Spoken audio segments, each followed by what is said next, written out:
Salam jumpa kembali, salam sejahtera untuk kita semua.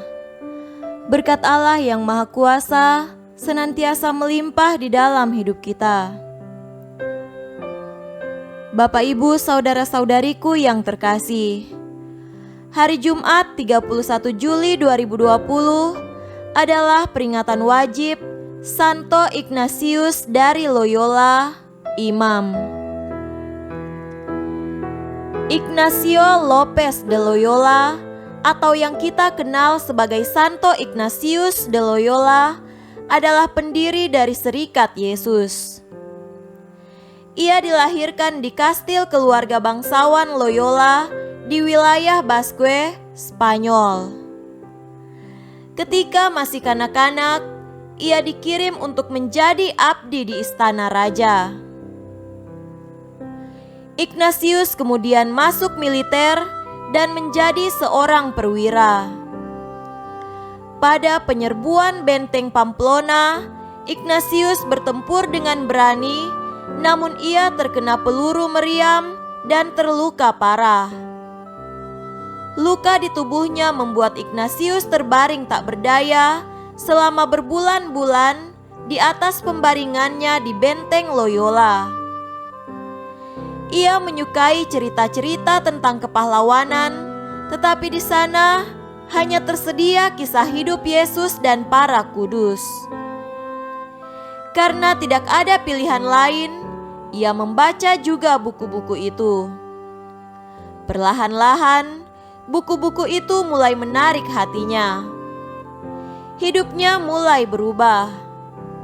Ia berkata kepada dirinya sendiri, "Mereka adalah orang-orang yang sama seperti aku, jadi mengapa aku tidak bisa melakukan seperti apa yang telah mereka lakukan?" Semua kemuliaan dan kehormatan yang sebelumnya sangat ia dambakan tampak tak berarti lagi baginya. Ia mulai meneladani para kudus dalam doa, silih dan perbuatan-perbuatan baik. Setelah sembuh, Ignatius mengunjungi sebuah biara di mana ia menanggalkan jubah militernya dan mempersembahkannya pada lukisan Sang Perawan Maria. Santo Ignatius wafat di Roma pada tanggal 31 Juli 1556. Dan ia dinyatakan kudus pada tahun 1622 oleh Paus Gregorius ke-15. Marilah kita mendengarkan dan merenungkan bacaan-bacaan kitab suci. Bacaan pertama dari kitab Yeremia pasal 26 ayat 1 sampai 9. Pada permulaan pemerintahan Yoyakim, anak Yosia Raja Yehuda, datanglah firman ini dari Tuhan, bunyinya, "Beginilah firman Tuhan. Berdirilah di pelataran rumah Tuhan dan katakanlah kepada penduduk segala kota Yehuda yang datang untuk sujud di rumah Tuhan, segala firman yang kuperintahkan untuk kau katakan kepada mereka. Janganlah kau kurangi sepatah kata pun."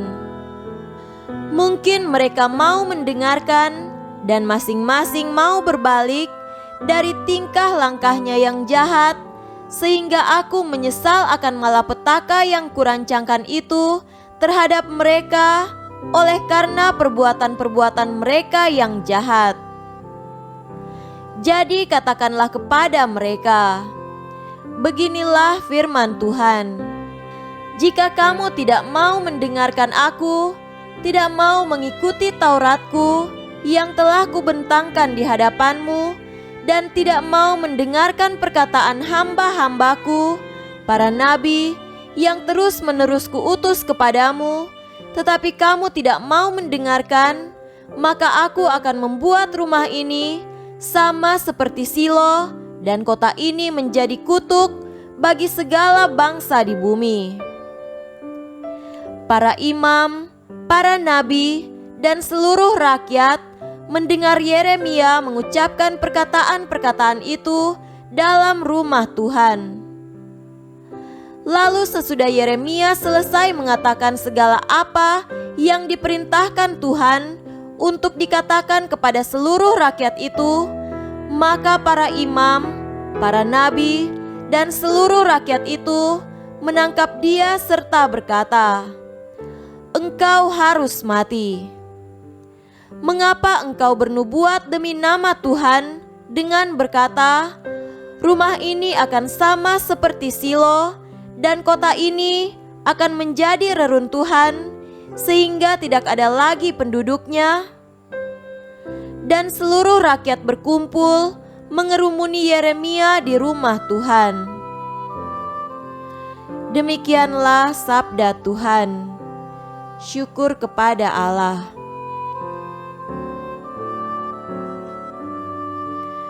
Tuhan beserta kita sekarang dan selama-lamanya. Inilah Injil Yesus Kristus menurut Matius. Dimuliakanlah Tuhan. Injil Matius pasal 13 ayat 54 sampai 58. Setibanya di tempat asalnya, Yesus mengajar orang-orang di situ di rumah ibadat mereka.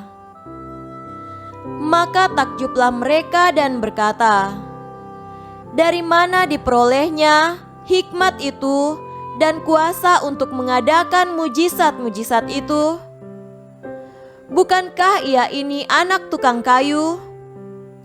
Bukankah ibunya bernama Maria dan saudara-saudaranya Yakobus, Yusuf, Simon dan Yudas?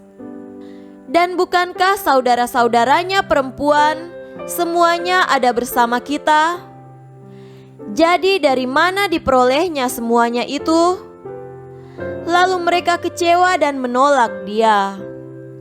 Maka Yesus berkata kepada mereka, "Seorang nabi dihormati di mana-mana, kecuali di tempat asalnya sendiri dan di rumahnya." Dan karena ketidakpercayaan mereka, tidak banyak mujizat diadakannya di situ. Demikianlah Injil Tuhan. Terpujilah Kristus.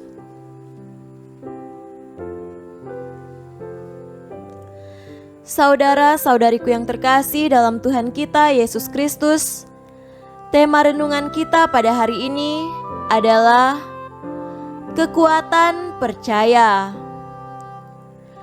Kata percaya adalah kata indah yang penuh daya. Seorang dokter yang dipercayakan pasiennya dengan tenang dan mantap akan mengusahakan segala sesuatu untuk kesembuhan sang pasien. Begitu pula bila seorang dipercaya atasannya, ia merasa dihargai dan bekerja semaksimal mungkin untuk mencapai hasil yang baik.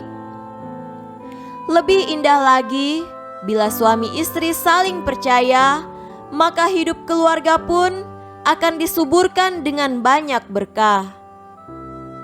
Saudara terkasih, hari ini Tuhan Yesus datang ke kampung halamannya sendiri. Di tempat lain, ia sudah banyak melakukan mujizat. Dia menjadi guru terkenal di seantero Yudea dan Galilea. Pengajarannya berwibawa dan banyak orang disembuhkannya dengan kuasa Allah. Boleh dikatakan, orang mengalami dalam diri Yesus bahwa Allah melawat umatnya. Orang percaya kepadanya. Namun apa yang terjadi di kampung halamannya sendiri? Ternyata ia hanya menemukan keraguan. Orang terpaku pada latar belakang keluarganya dan tidak menerima bahwa Yesus itu sungguh-sungguh kehadiran Allah di tengah mereka. Bukankah dia anak tukang kayu? Bukankah saudaranya ada di sini? Jadi dari mana diperolehnya semua hikmat dan mujizat? Mereka menolaknya karena Yesus terlalu dekat. Karena ketidakpercayaannya itu, Yesus pun tidak banyak membuat mujizat di Nazaret. Saudara-saudariku terkasih, dalam diri Yesus memang Allah sungguh dekat dan hendak berkarya di tengah kita. Sayangnya tidak mudah menerima bahwa hikmat Allah itu bisa datang melalui orang-orang dekat kita. Lebih mudah menerima ajaran dari orang yang tidak kita kenal daripada dari teman dan sesama kita. Seorang nabi dihormati di mana-mana kecuali di negerinya sendiri. Semoga iman kita pada Yesus disertai juga dengan sikap percaya kepada saudara-saudara kita, agar rahmat Allah sungguh nyata kita rasakan. Semoga demikian.